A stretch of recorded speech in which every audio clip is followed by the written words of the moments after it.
4, 5, 6, 7. Output is square of the input. If input is 1, output is 1. If input is 7, its output is 49. So how will you represent the 49? By how many bits?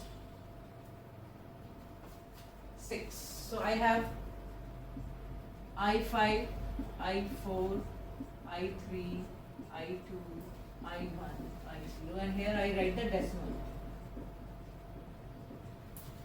0 ka square is 0. 1 ka square is 1. 2 ka square is 4.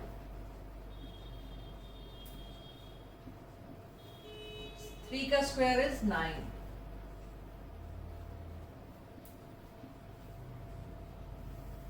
4 ka square is 16. 5 ka square is 25.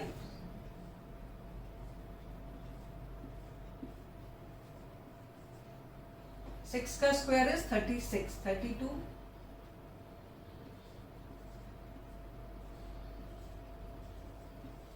And 7 square is 49, 32 plus 16, 48. So this is the truth table for a given problem. So always in a PROM, the first task is make the truth table.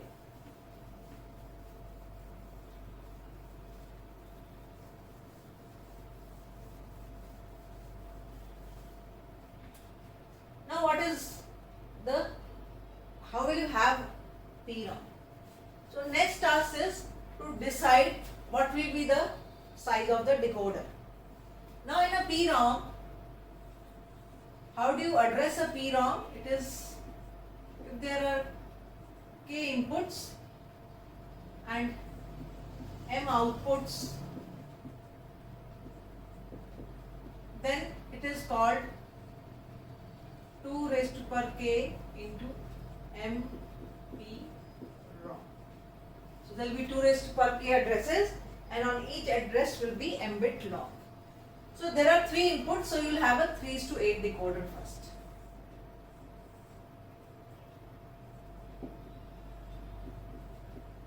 After that we will make the final circuit of a PROM.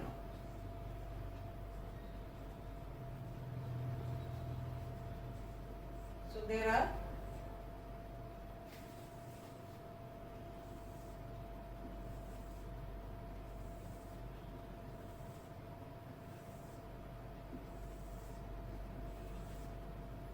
there are 3 inputs A, B and C. That means there will be 8 combinations. It will have 8 addresses. And there are 6 outputs. That means it should have 6 OR gates. But if you go through the table, this table, you will see that I1 is totally 0.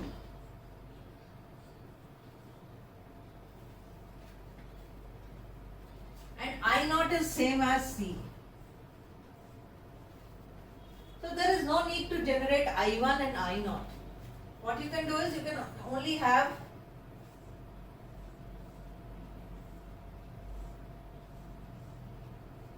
I5, I4, I3, I2. What about I1? It is 0. And what is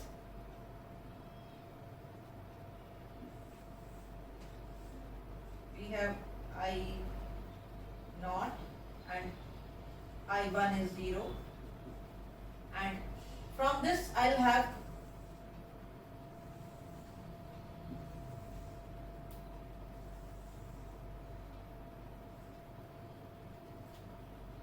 what is I5? 6 and 7. So I can make a mark here, 6 and 7. Only these two connections they are connected, rest are open. I4, it is 4, 5, 7. What is I3? I3 is 3 and 5. So I3 is 3 and 5.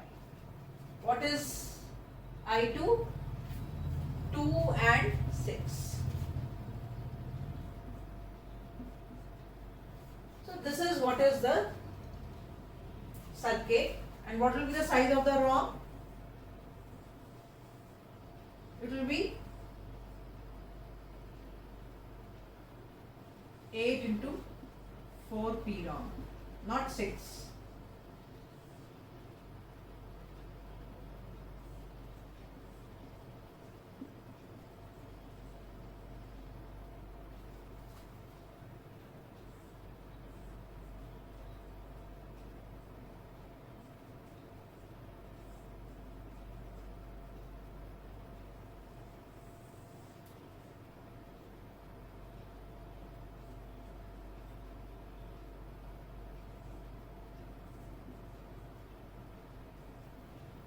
So this is the size of the PROM. So here we are having fixed AND because we are going to use a decoder depending on the number of inputs. But OR gates are programmable. You can, looking at the truth table, you can basically reduce the number of outputs. If there is a facility, you can say there is a you can easily go through the truth table, and there is a possibility that you can reduce the number of OR gates.